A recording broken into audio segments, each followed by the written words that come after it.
नमस्कार, स्वागत है आपका न्यूज टाइम्स के इस बुलेटिन में। मैं हूं अमिता और आइए सबसे पहले नजर डालते हैं आज के मुख्य समाचारों पर। सूर्य सिंह बेसरा ने शिबू सोरेन और हेमंत सोरेन का पोल खोलते हुए लगाए कई गंभीर आरोप। रघुनाथ पांडे ने डीसी को ज्ञापन सौंप मजदूरों पर लादे जा रहे प्रोफेशनल टैक्स का किया कड़ा विरोध। और मानगो पुलिस ने 2 भाइयों की बेरहमी से की पिटाई। अब खबरें विस्तार से। जेपीपी द्वारा चलाए जा रहे राज्य के नेताओं के पोल खोलो अभियान के तहत पार्टी के अध्यक्ष एवं पूर्व विधायक सूर्य सिंह बेसरा ने आज निर्मल गेस्ट हाउस में पत्रकारों के साथ बातचीत में जेएमएम सुप्रीमो शिबू सोरेन और उनके पुत्र व झारखंड के उप मुख्यमंत्री हेमंत सोरेन का पोल खोलते हुए उनके ऊपर कई गंभीर आरोप लगाए। सूर्य सिंह बेसरा ने कहा कि वर्ष 2009 के झारखंड विधानसभा चुनाव में दुमका सुरक्षित सीट से नामांकन दाखिल करते समय हेमंत सोरेन ने सच्चाई को छुपाते हुए सिर्फ अपनी और पत्नी की संपत्ति का ब्यौरा पेश किया। वहीं शिबू सोरेन ने केंद्रीय कोयला मंत्री रहते हुए कई कंपनियों में करोड़ों रुपए इन्वेस्ट किया। इन दोनों नेताओं ने पद का लाभ उठाते हुए अकूत संपत्ति अर्जित की है। इस मामले को लेकर वे कोर्ट में जाएंगे। मुख्यमंत्री था नहीं किया, लेकिन हेमंत सोरेन जब हुआ तो हेमंत सोरेन जो है हेमंत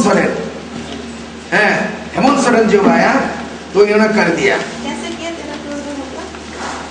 हाँ, ये तमाम सरकारी कागजात है, तमाम चीज को 13 करोड़ पैसा दिलवाया। इसमें बहुत बड़ा गड़बड़ घोटाला है। क्या गड़बड़? उनका परिवार से जुड़ा हुआ है। अभी इनकम टैक्स डिपार्टमेंट ने रिपोर्ट जारी किया है 65 करोड़ रुपया, जिसमें लिखा हुआ है 65 करोड़। इसमें लिख रहा है Shri Manohar Pal has also worked as personal secretary of Shibu Soren, the present member of Lok Sabha Dumka and former CM of Jharkhand and union cabinet minister of coal. Sita Soren, इनका भी ऑर्डर हुआ अभी आज 2 सप्ताह पहले। कहने का मतलब वो अलग फेज है, ये अलग चीज है, इसमें केस नहीं हुआ है। अब हम लोग सीधे दायर करेंगे PIL जनहित याचिका हाईकोर्ट में दायर करेंगे और इस तरह से उप मुख्यमंत्री का ये अगर वो चैलेंज आरोप प्रत्यारोप का नहीं है, पूरा डॉक्यूमेंट्स आ गया है हम लोग का हाथ में। झारखंड में मजदूरों पर लादे जा रहे प्रोफेशनल टैक्स का टाटा वर्कर्स यूनियन के पूर्व अध्यक्ष रघुनाथ पांडे ने कड़ा विरोध किया है। इस संबंध में उन्होंने डीसी को एक ज्ञापन सौंपा है। इस सिलसिले में आज अपने कुछ सहयोगियों के साथ उपायुक्त से मिलने आए रघुनाथ पांडे ने कहा कि राज्य के मजदूर पहले से ही परक्यूजेट सहित कई करों के बोझ तले दबे हैं। ऐसे में यदि प्रोफेशनल टैक्स लगाया गया तो मजदूरों पर आर्थिक बोझ और बढ़ जाएगा। झारखंड सरकार को इस पर पुनर्विचार करना चाहिए। जो झारखंड पूरे मजदूरों पर यह है कि भाई अगर जो जिस तरह से आपका पेमेंट बढ़ते जा रहा है या जिस तरह के रफ्तार में हम लोग पेमेंट देकर उस तरीका से ये पैसे जो टैक्स भी बढ़ते जाएगा। मैं बता देना चाहता हूँ कि इतना रुपया से इतना होगा तो 100 रुपया, उसके बाद 150, फिर 200, फिर 250, ऐसे करके बढ़ते जा रहा है और आने वाले समय में और बढ़ेगा। तो मैं बता देना चाहता हूँ कि इसलिए इसको रोकना है, क्योंकि मजदूरों पर ये अतिरिक्त भार संभव नहीं है बर्दाश्त करने का।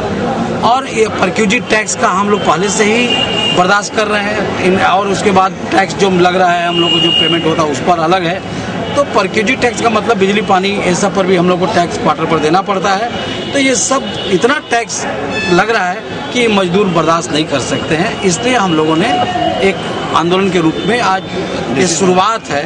डीसी महोदया को हम लोग आवेदन देंगे और उसके बाद अगर उस पर नहीं सुनवाई होगी, उसके बाद सीएम से भी मिलेंगे और उसके बाद नहीं सुनवाई होगा तो इससे और मांग करेंगे और ज्यादा से ज्यादा लोग को और इकट्ठा करके इस अभियान को और जोरदार तरीके से हम लोग ये करेंगे। किसी विवाद को लेकर मानगो पुलिस द्वारा मोहम्मद सादिक उर्फ छोटू अंसारी और उनके भाई खालिद अंसारी की जमकर पिटाई किए जाने का एक मामला प्रकाश में आया है।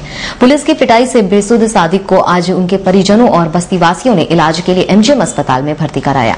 मोहम्मद सादिक अंसारी का कहना है कि कल देर शाम वह कैसे मानगो थाना पहुंचा और किन कारणों से 4-5 पुलिस कर्मियों ने उसे बेरहमी से पीटा, उसे कुछ भी पता नहीं है।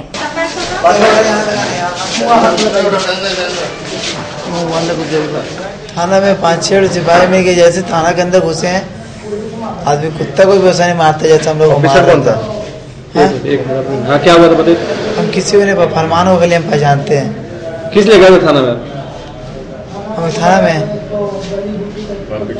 कुछ याद नहीं मेरे को, कुछ हमको याद नहीं। कौन मारा कब? थाना में खड़े में था, वो याद है। फरमान मेरे को मारा था, 5-6 सिपाही था, ऐसा मार रहा था, जो चीज से पा रहा था वो चीज से मारा। मार रहा था ऐसे कि फेंका जाए, इधर तो मार था उधर फेंका जाए, ऐसा मार रहा था। पुलिस लेकर आई है, काहे के लिए आप गया था थाना में? हम वो से पहले कुछ याद नहीं मेरे।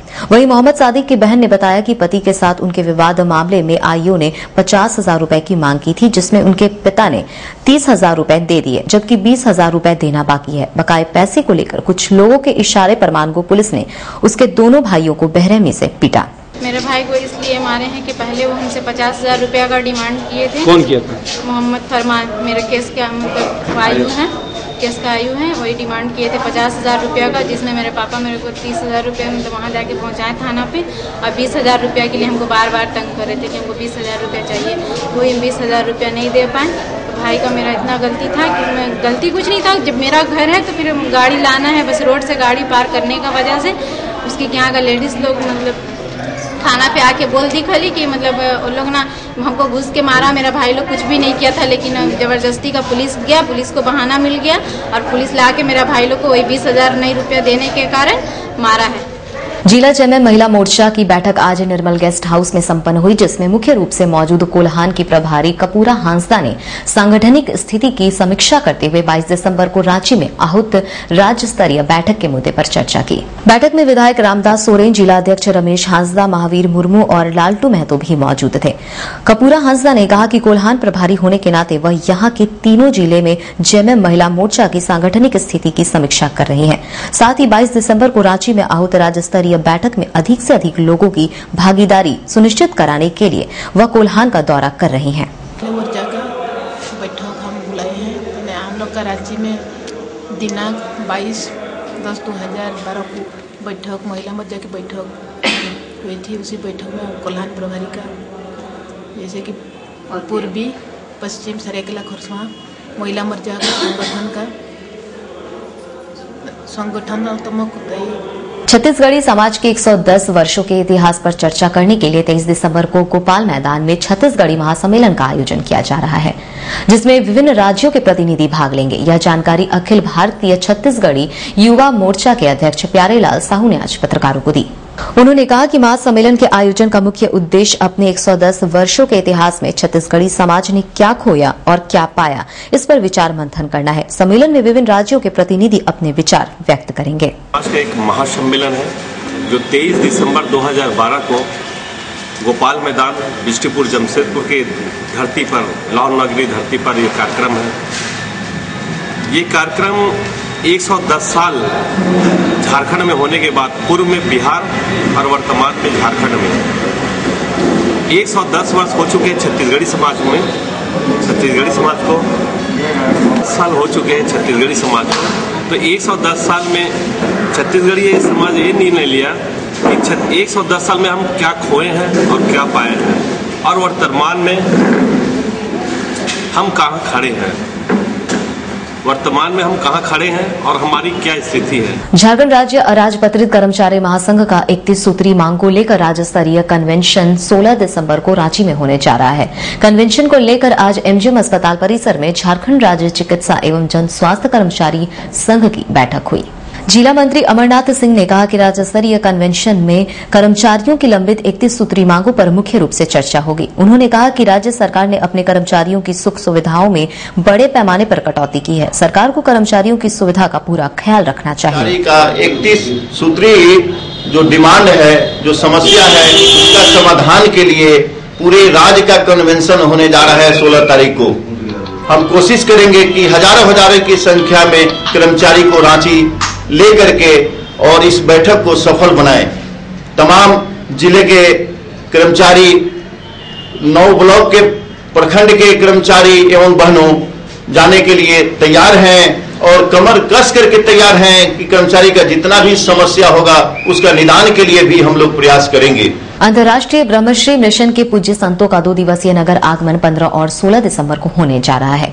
वे लोग नगर प्रवास के दौरान तुलसी भवन में विभिन्न मुद्दों पर चर्चा करेंगे। यह जानकारी श्रीराम पांडे भार्गव ने आज पत्रकारों को दी। उन्होंने बताया कि 15 और 16 दिसंबर को स्वामी कृष्णकांता जी महाराज, ब्रह्मश्री विश्वात्मा बादरा जी महाराज और डॉक्टर मनीष जी परिवारचिका मनुष्य जीवन में नैतिक मूल्यों की महत्ता और राष्ट्रीय रक्षा में धर्म संस्थानों का योगदान जैसे मुद्दों पर अपने विचार व्यक्त करेंगे।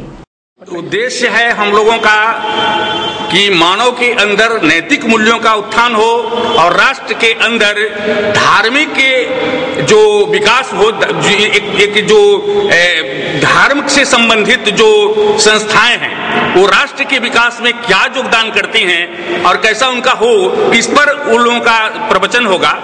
उसमें आ रही हैं विराटनगर पिंजौर से ब्रह्मवादिनी कृष्णकांता जी महाराज और चंडीगढ़ से डॉक्टर मनीषा परिव्राजिका जी। मारवाड़ी ब्राह्मण युवा मंच की ओर से बिष्टुपुर जी टाउन मैदान में आयोजित 3 दिवसीय नानी बाई मायरों की कथावाचक जया किशोरी का कार्यक्रम आज शुरू हुआ। जया किशोरी की कथा को सुनने के लिए काफी संख्या में उनके अनुयायी जी टाउन मैदान पहुंचे थे। सुरेश सोनथालिया ने बताया कि जया किशोरी शहर प्रवास के दौरान नानी बाई मायरो कथा का वाचन कर रही है। राधे राधे राधे श्याम राधे राधे राधे श्याम राधे श्याम श्याम श्याम राधे राधे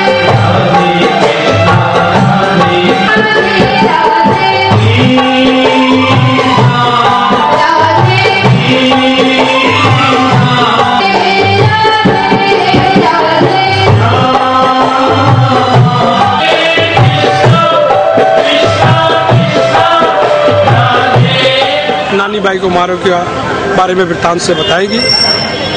यह आयोजन मारवाड़ी ब्राह्मण युवा संघ के द्वारा शहर के विभिन्न स्कूलों के वार्षिक खेलकूद समारोह आज अलग अलग स्थानों पर आयोजित हुए, जिसमें बच्चों ने स्पोर्ट्स के इवेंटों में उत्साह के साथ भाग लेते हुए आकर्षक मार्च पास्ट और ड्रिल पेश किए। Circuit house area Kidzy school का वार्षिक खेलकूद आज स्कूल परिसर में आयोजित हुआ, जिसमें बच्चों का हौसला अफजाई करने क्षेत्र के कांग्रेस विधायक बन्ना गुप्ता पहुंचे थे। उन्होंने बच्चों को सम्मानित करते हुए उनके उज्जवल भविष्य की कामना की। विधायक ने स्कूल की तारीफ करते हुए कहा कि यहाँ बच्चों को अच्छी शिक्षा देने के साथ ही अनुशासन का पूरा ख्याल रखा जाता है। एनुअल स्पोर्ट्स है किड्जी का, इसमें बच्चों का खेलकूद और बच्चों को प्रेरित करने के लिए बहुत सारे इनकी टीचरों ने बच्चों को बहुत प्रेरित किया है और ऐसा प्रतीत होता है कि बच्चे बहुत टीचरों के डिटर्मिनेशन से बच्चे बहुत अच्छे तरीके से अच्छे पढ़ रहे हैं और लगता है कि ये इस तरह के स्कूल से आगे का जो समय आएगा वो जमशेदपुर के उन्नति और समृद्धि का समय आएगा। वहीं प्रेम ज्योति प्रांगण स्कूल का annual sports JRD Tata sports complex archery ground में आयोजित हुआ, जिसमें खेल के विभिन्न इवेंटों में बच्चों ने बढ़ चढ़कर हिस्सा लिया। स्कूल के सचिव मधुमिता ने बताया कि बच्चों को 4 हाउसेज में बांटकर खेलकूद प्रतियोगिता संपन्न की जा रही है।